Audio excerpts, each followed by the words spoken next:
ગુરુકૃપા વિદ્યાલય, અલકાબેન પટેલ, અર્થશાસ્ત્ર ધોરણ 12માં પ્રકરણ 1 અર્થશાસ્ત્રમાં આલેખ.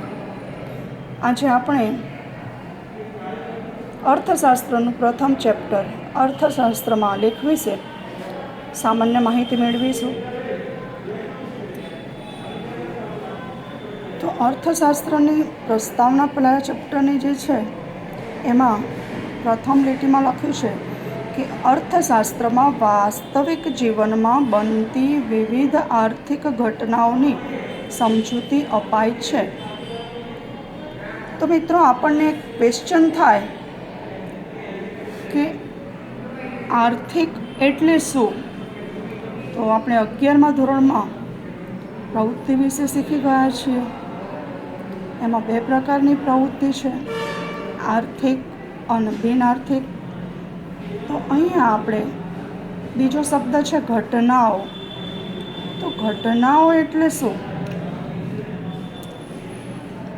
તો વાસ્તવિક જીવનમાં સામાન્ય રીતે અનેક પ્રકારની ઘટનાઓ બને છે. દાખલા તરીકે કોઈ પ્રસંગ હોય, કોઈ એવી બીના બને, કોઈ હોનારત દુર્ઘટના, કોઈ પણ વસ્તુનો અતિરેક હોવો, ઓછું હોવું વગેરે. દાખલા તરીકે કોઈ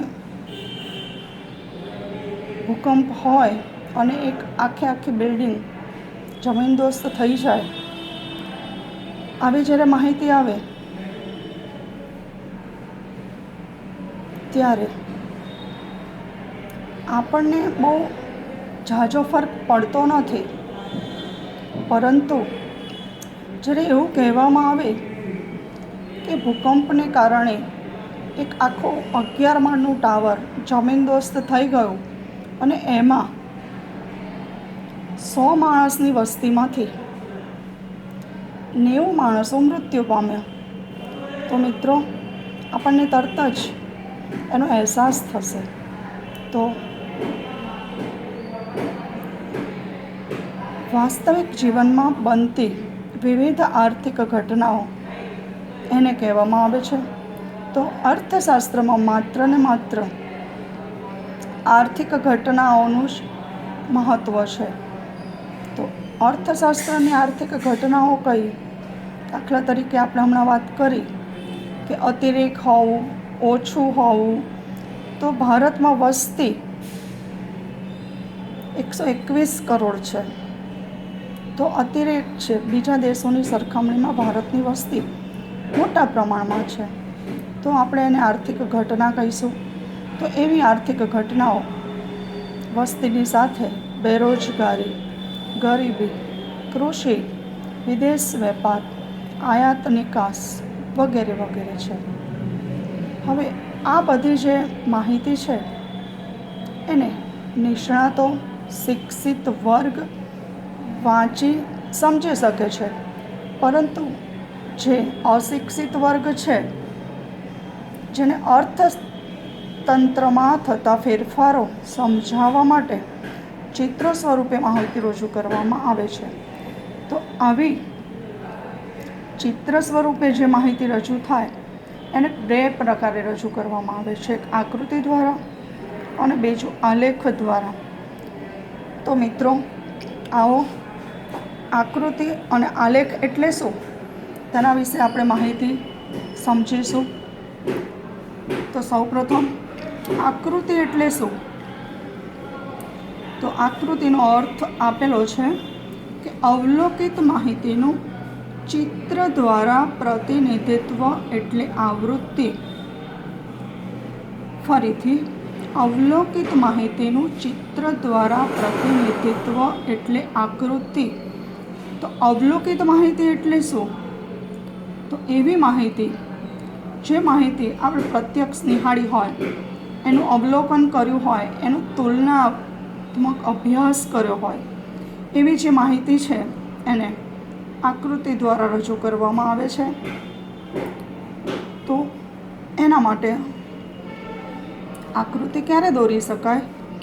તો કે છે જે માહિતી સ્વયં સ્પષ્ટ હોય, એટલે કે માહિતી પરથી સ્પષ્ટતા થઈ શકતી હોય, જે માહિતીની આવૃત્તિ અસતત હોય. આવૃત્તિ એટલે તમે ધોરણ 11માં આંકડાશાસ્ત્રમાં શીખ્યા છો, 0 થી 10, 10 થી 20, 20 થી 30 એ સતત કહેવાય. પણ જ્યારે 0 થી 100, 1100 થી 1500 એવી જ્યારે માહિતી હોય ત્યારે આકૃતિ દોરવામાં આવે છે. આકૃતિમાં પણ યોગ્ય સ્કેલ માપ લેવું જરૂરી છે. આંકડાશાસ્ત્રનું જ્ઞાન આકૃતિ દોરવા માટે જરૂરી નથી. તો આ માહિતી થઈ આકૃતિ દ્વારાની. હવે મિત્રો આપણે જોઈશું આલેખ એટલે શું. તો આલેખ માટે પણ એ જ વ્યાખ્યા છે કે અવલોકિત માહિતીનું ચિત્ર દ્વારા પ્રતિનિધિત્વ એટલે આલેખ. ફરીથી, અવલોકિત માહિતીનું ચિત્ર દ્વારા પ્રતિનિધિત્વ એટલે આલેખ. તો આલેખ માટે આલેખ ક્યારે દોરાય? તો કે છે સ્વયં સ્પષ્ટ ના હોય. જ્યારે માહિતી સ્વયં સ્પષ્ટ ન આપેલી હોય ત્યારે આલેખ દોરવામાં આવે છે. જ્યારે આપેલ માહિતીની આવૃત્તિ સતત હોય, હમણાં આપણે વાત કરી કે 0 થી 10, 10 થી 20, 20 થી 30 એવી સતત આવૃત્તિમાં દર્શાવેલ માહિતી હોય તો આલેખ દોરવામાં આવે છે. મિત્રો, આલેખમાં પણ સ્કેલ માપ જરૂરી છે.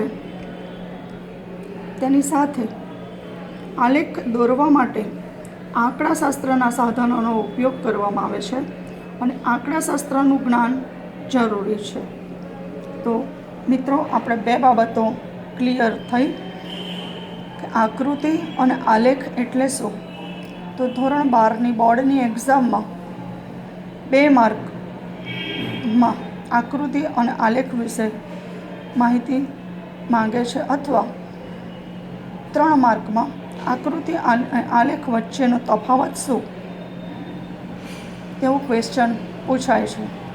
તો આવો ફરીથી જોઈ લઈએ કે આકૃતિ અને આલેખનો તફાવત.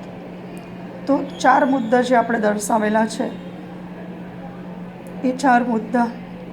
પહેલો મુદ્દો, આકૃતિમાં માહિતી સ્વયં સ્પષ્ટ હોય છે, આલેખમાં માહિતી સ્વયં સ્પષ્ટ હોતી નથી. માહિતીની આવૃત્તિ અસતત હોય, આલેખમાં આવૃત્તિ સતત હોય. સ્કેલ માપ બંનેમાં જરૂરી છે. અને ચોથો મુદ્દો, આ આકૃતિમાં આંકડાશાસ્ત્રનું જ્ઞાન જરૂરી નથી અને આલેખમાં આંકડાશાસ્ત્રનું જ્ઞાન જરૂરી છે. તો મિત્રો, આ થઈ આકૃતિ અને આલેખની માહિતી.